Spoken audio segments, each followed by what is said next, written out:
যুক্তরাজ্যে মন্ত্রিত্বের পদ থেকে পদত্যাগ করেছেন টিউলিপ সিদ্দিক। বাংলাদেশে আওয়ামী লীগ ও শেখ পরিবারের দুর্নীতির সঙ্গে তার নাম উঠে আসার প্রেক্ষাপটে গত মঙ্গলবার ব্রিটিশ প্রধানমন্ত্রী কিয়ার স্টারমারের কাছে পদত্যাগপত্র জমা দেন টিউলিপ। তবে পদত্যাগ করলেও তাকে নিয়ে আলোচনা থামছে না। বাংলাদেশে তার পরিবারের স্বৈর শাসনের সঙ্গে সম্পর্ক রেখেও কিভাবে তিনি যুক্তরাজ্যে মন্ত্রিত্বের পদ পেলেন তা নিয়ে সমালোচিত হচ্ছে তার দল।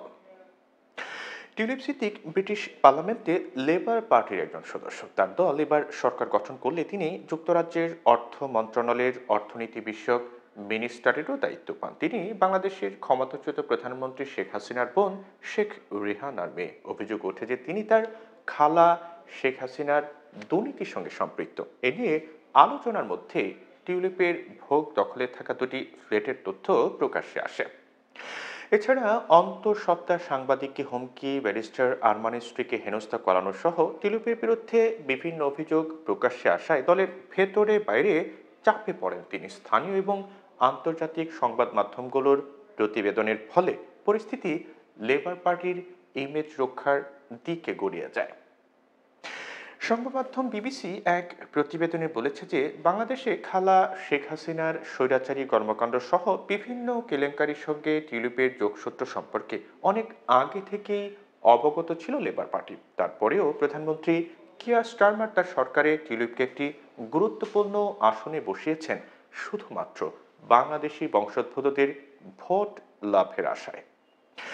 বিবিসি বলছে যে টিউলিপকে লেবার পার্টি বা ক্ষমতাসীনদের ব্যানার হিসেবে ব্যবহারের একটি মনোভাব স্পষ্ট ছিল, কিন্তু বাংলাদেশে তার খালা শেখ হাসিনার ক্ষমতাচ্যুতির পর ডাউনিং স্ট্রিটের সেই লোকেরা এখন হয়তো আফসোস করছেন যে টিউলিপকে সামনে আনার আগে তারা যদি দ্বিতীয়বার ভাবতে পারতেন। ক্ষমতাসীনদের এই মনোভাবের কারণ হচ্ছে তৎকালীন আওয়ামী লীগ সরকারের দুর্নীতির সঙ্গে তার যোগসূত্রের মাত্রা স্পষ্ট হওয়া। যখন তাকে ব্রিটিশ সরকারের দুর্নীতি দমন মন্ত্রী হিসেবে নিযুক্ত করা হয় তখন শেখ হাসিনার সরকার ছিল বেশ প্রতাপশালী। পারিবারিক গাম্ভীর্য টিউলিপকে সবার কাছে সমাদৃত করে। লেবার পার্টির নির্বাচনী প্রচারে আওয়ামী লীগের নেতাকর্মীরা সহযোগিতা করেন। টিউলিপ সিদ্দিকের পাশাপাশি প্রধানমন্ত্রী কিয়ার স্টারমারের প্রচারেও নেতাকর্মীরা দিনরাত পরিশ্রম করেছেন। কিন্তু বর্তমান বাংলাদেশ পরিস্থিতি যদি তখন থাকতো তবে ডাউনিং স্ট্রিটের ভেতরের লোকজন তাকে দায়িত্ব দেওয়ার আগে অবশ্যই একটু চিন্তা ভাবনা করতেন। এফটির এক বিশ্লেষণ থেকে জানা যায় যে সমগ্র যুক্তরাজ্যে মোট 6 লক্ষ বাংলাদেশি বসবাস করেন। লেবার পার্টির জন্য তাদের ভোট বেশ গুরুত্বপূর্ণ ছিল। এ কারণে জুলাই মাসে নির্বাচনে জয়লাভের পরপরই কৃতজ্ঞতা স্বরূপ নিজের বন্ধু ও রাজনৈতিক মিত্রকে পুরস্কৃত করার চিন্তা করেন কিয়ার স্টারমার। প্রধানমন্ত্রীর চেয়ারে বসেই তিনি টিউলিপকে যুক্তরাজ্যের অর্থ মন্ত্রণালয়ের অর্থনীতি বিষয়ক মিনিস্টার হিসেবে নিযুক্ত করেন।